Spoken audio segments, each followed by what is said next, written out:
দারিদ্র আর কঠিন জীবন সংগ্রামের মধ্যেও যে স্বপ্ন পূরণ সম্ভব তা প্রমাণ করে দেখালো উত্তর চব্বিশ পরগনা জেলার বারাসাত ১ নম্বর ব্লকের ছোট জাগুলিয়া গ্রাম পঞ্চায়েতের কুলবেড়িয়া এলাকার ছেলে সমাদৃত বৈদ্য।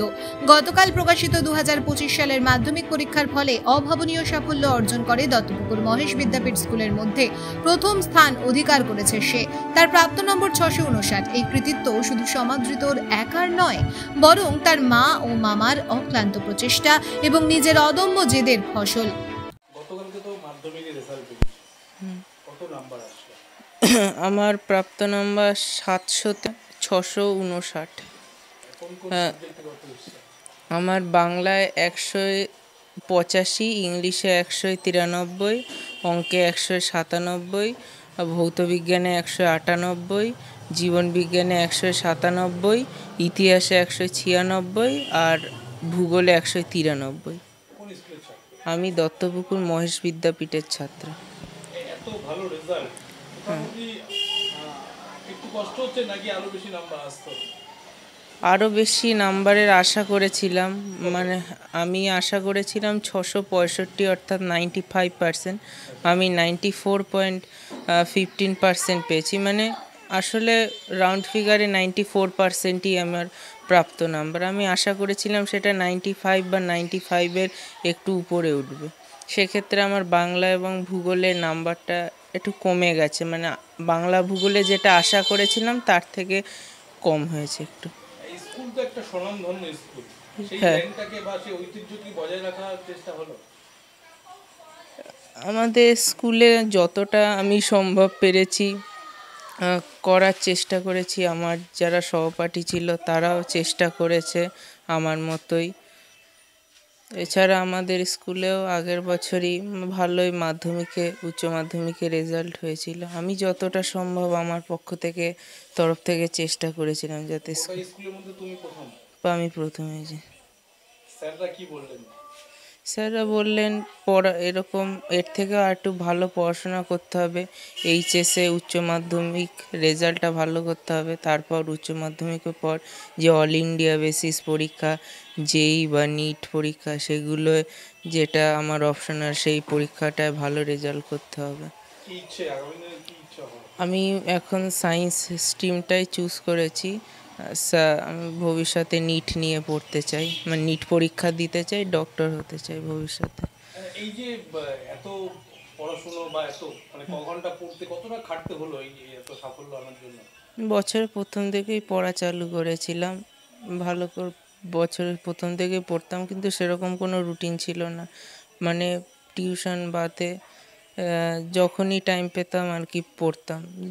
স্কুল টিউশন বাদে যেদিন পারতাম ৮-৯ ঘন্টা পড়তাম, কিন্তু টেস্টের পর যখন স্কুল ছুটি ছিল একটা নির্দিষ্ট রুটিন মেনে প্রত্যেক দিন ১০-১২ ঘন্টা করে পড়তাম। তার আগে যেদিন যেরকম টাইম পেতাম সেরকমই পড়তাম, সেরকম কোনো বাধা ধরা রুটিন ছিল না। নিজে খুশি? হ্যাঁ, নিজে খুশি, একটু ভালো। হ্যাঁ, পরিবারের লোকেরাও খুশি হয়েছে। স্যাররা ফোন করেছিলেন? হ্যাঁ, স্যাররা রেজাল্ট পাওয়ার পরই স্কুলে স্যাররা ফোন করেছিলেন, এবং স্কুলে যখন রেজাল্ট আনতে যাই দুপুরবেলা, তখন স্যাররা সবাই আমাকে উইশ করেছিলেন এবং আমাকে যাতে ভবিষ্যতে আরও ভালো হয় সেই জন্য আরও কিছু বলেছিলেন। আমি যে এই এতটা ভালো রেজাল্ট করলাম সেক্ষেত্রে তো মানে ভালো বলতে মানে স্কুলের মধ্যে ভালো, কিন্তু এর থেকেও তো অনেক ভালো রেজাল্ট হতো। কিন্তু ওই রেজাল্টের পিছনে আমার বাবা, আমার মা, আমার মামাদের ভূমিকা আছে। আমার মাসিমণি তারা আমাদের আর্থিক দিকে, পড়াশোনার দিক থেকে সর্বতোভাবে সহযোগিতা করেছে। তার পাশাপাশি আমি অবশ্যই রামকৃষ্ণ মিশন মঠের কথা অবশ্যই উল্লেখ করব।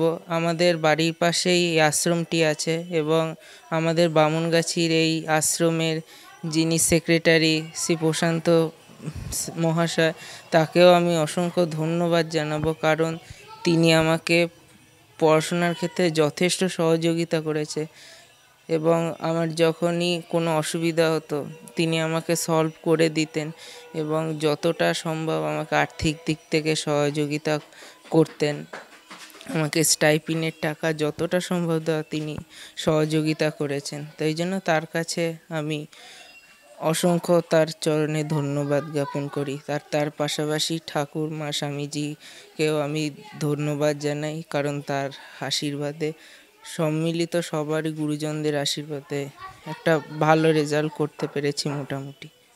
শনিবার দুপুর 2:30 নাগাদ বামনগাছি রামকৃষ্ণ বিবেকানন্দ সেবা কেন্দ্রের সম্পাদক প্রশান্ত চৌধুরী স্বয়ং সমাদৃতর বাড়িতে যান এবং এই অসাধারণ সাফল্যের জন্য তাকে উষ্ণ অভিনন্দন জানান। না, সত্যি এটি আমাদের গর্বের বিষয়।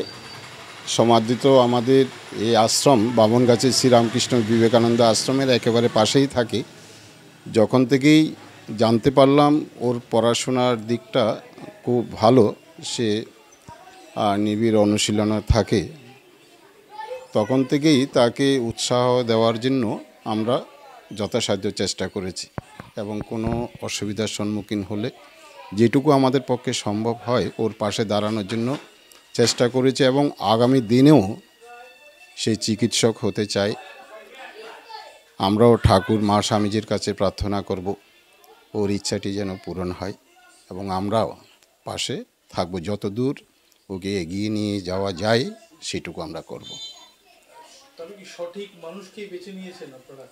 একদম, আমার তো মনে হয়েছে, কারণ আমাদের এই অঞ্চলে সব ছাত্রছাত্রীদেরকেই আমরা ভালোবাসি, কিন্তু এই সমাদৃতকে দেখে সত্যি শিক্ষণীয় কিছু আছে। সে শিক্ষার্থী, একজন শিক্ষার্থীর কাছে তার যেটি এই সময়ে করণীয় সেটি কিন্তু তাকে দেখলে কিন্তু অন্যান্য ছাত্রছাত্রীরা কিন্তু অনুপ্রাণিত হতে পারে, কারণ সময়ের যে মূল্য সেটি সে জানে।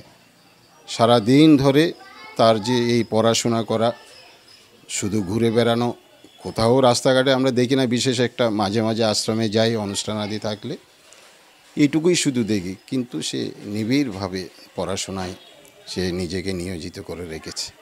অল্প বয়সেই বাবাকে হারানোর কঠিন বাস্তবতাকে সঙ্গী করে মাকে নিয়ে মামার বাড়িতে বড় হয়েছে সমাদৃত। আর্থিক অনটন ছিল নিত্য সঙ্গী, কিন্তু মায়ের স্নেহ ও মামার সহযোগিতা কখনো তার মনোবল ভাঙতে দেয়নি। বেরোতোই না, তারপরও কতটা গার্ড দিতে হতো ছেলেকে? না, ছেলেকে সেরকম গার্ড দিতে হতো না। ওকে পড়াশোনার ব্যাপারে সেরকম আমি কিছুই বলতাম না।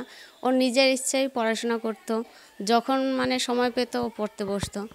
ওকে আমার বেশি একটা অন্য ছেলেদের মেয়েদের মতন বলতে হতো না যে তুই বাবা পড় বা পড়তে বস, সেরকম একটা কিছু আমার করতে হতো না। কিন্তু ছেলেকে আমি পড়তে বসলে ওর পাশে বসে রাত জেগে আমিও একটু সহযোগিতা করতাম, পাশে বসে থাকতাম বা এই।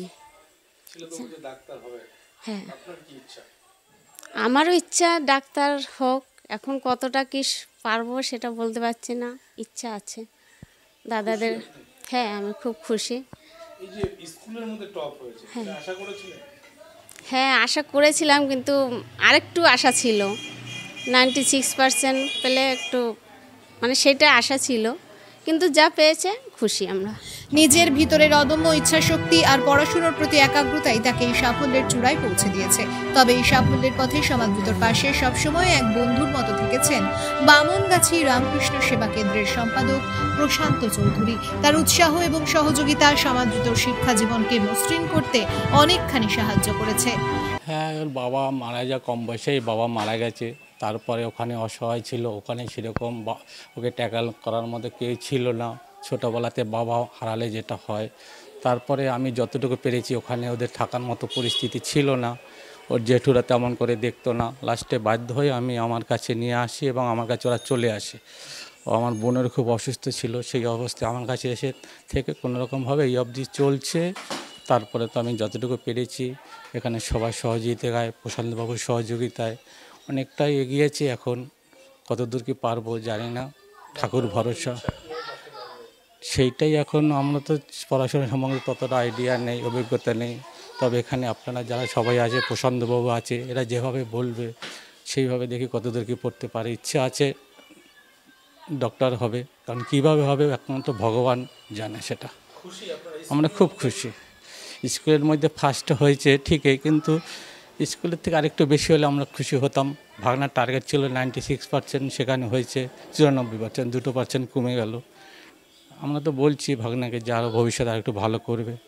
ঠাকুর মা সারদা মায়ের আশীর্বাদ থাকলে হবে, নিশ্চয়ই হবে।